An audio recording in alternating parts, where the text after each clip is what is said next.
From the start, last year's Granite City Rally winner Ken Wood rode into a commanding lead in this year's event. But there was a strong challenge, not least from National Rally Championship leader Mark Lovell, who'd flown straight to Aberdeen from an event in Italy. And in another Nissan 240 RS, borderer George Marshall. Also from the Borders, but well acquainted with rally stages up and down the country, Louise Aiken-Walker, forsaking her works Peugeot for a more conventional Ford Escort.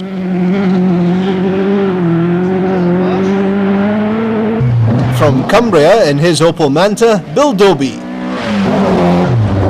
Northeast dentist Bill Limburn had travelled to the northeast of Scotland to compete in the event in which he came second last year. And the rest of the 97 entries showed a top-class field for the event, round 3 in the Shell Oils Autosport RAC National Rally Championship and the 4th event in the Esso Scottish Championship. And it was made all the brighter by the appearance of a new sponsor, Aberdeen Undersea Oil Engineers, Sonat. But the weather took a turn for the worst with below average temperatures. That wasn't a problem for Granite driver Ivor Clark though. He'd been going well, although the car was overheating, but his efforts were lost on just the 5th stage when the cylinder head gasket of his Talbot Sunbeam BRM blew and he was forced into retirement. The northeast forests are notoriously hard on the cars and most of all on the tyres, as the razor-sharp granite rocks cut deep into the rubber. Punctures are commonplace and caught out many.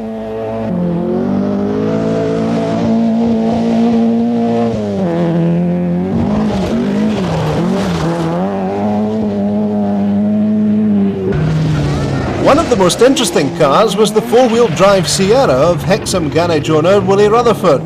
It had been driven last year by Louise Aiken-Walker but converted over the winter, and it was beginning to look pretty impressive. The event's always seen as something of a Scottish-English battle. Last year 15 Scots finished in the top 30. This year the home teams were determined to improve on that.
By the lunch halt in Keith, Ken Wood was still in control. A slight moment at the start of that last stage, which was 5 mile long, and managed to ruin a rim But luckily the tyre didn't go down, it was right off the edge of the rim and it stayed up all the way to the finish and bent the steering like, but that could have lost us a lot of time. We would have had a front wheel puncture, but we didn't. So at the moment I think we're in the lead, but we're waiting to see folk like, what do you call him, with a 4-wheel drive Sierra, Willie Rutherford.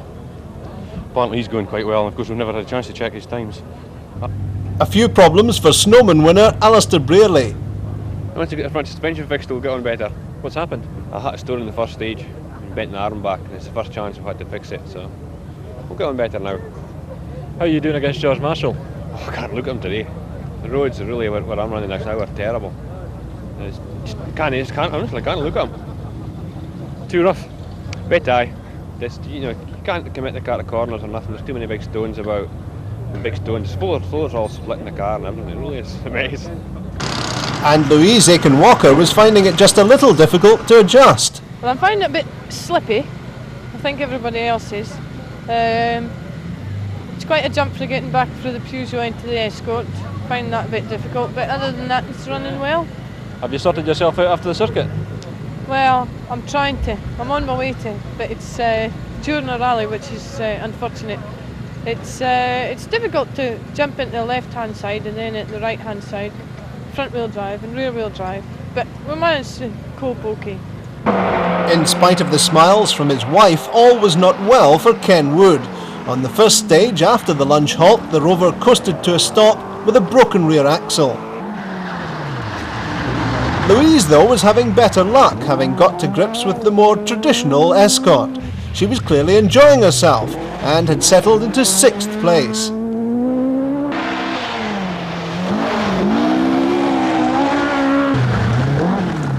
Just ahead was Roger Chilman in a slightly more powerful Escort, but he had an advantage of only 18 seconds.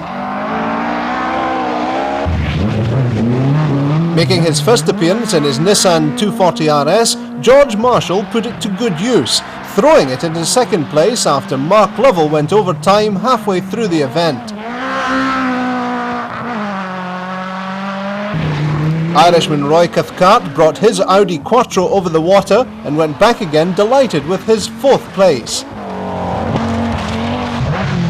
And 7th place for Richard York in his Escort 1800. Just ahead of Clinton Smith's Opel Manta 400.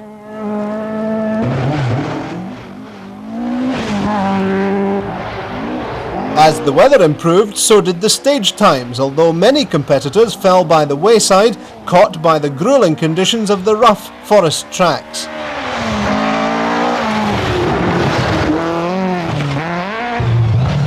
Disaster for Alistair Brearley, his axle seized while lying 7th.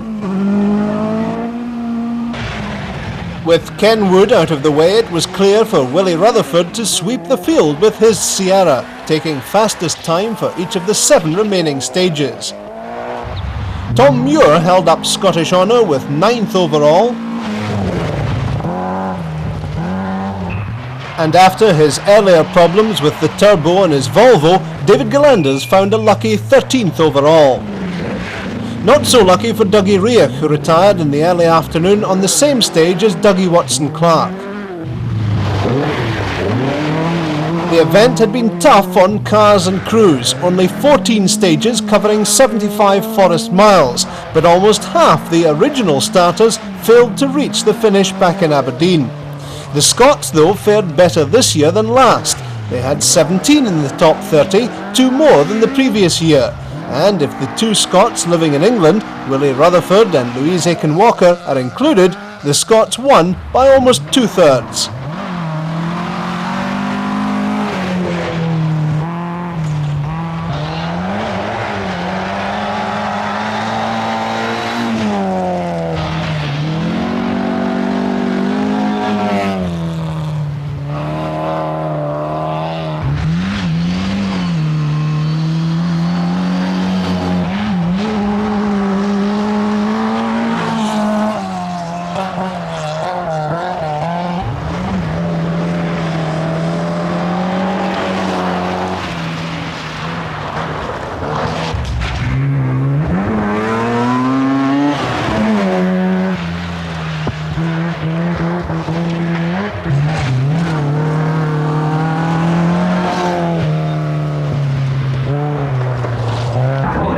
So to the finish and the final challenge for Willie Rutherford, actually getting his car up the winner's ramp.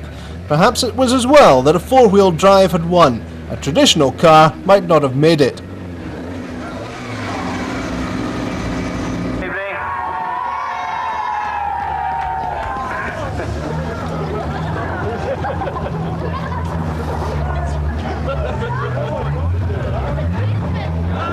How many years has it been since you've had the opportunity to spray the champagne? About a fortnight ago, but it wasn't a rubbish. So with champagne for the driver and a set of maps as if he needed it for co-driver Brian Harris from Keith Oswin of Autosport, Rutherford was satisfied with only his second outing in the car. With the outcome, as far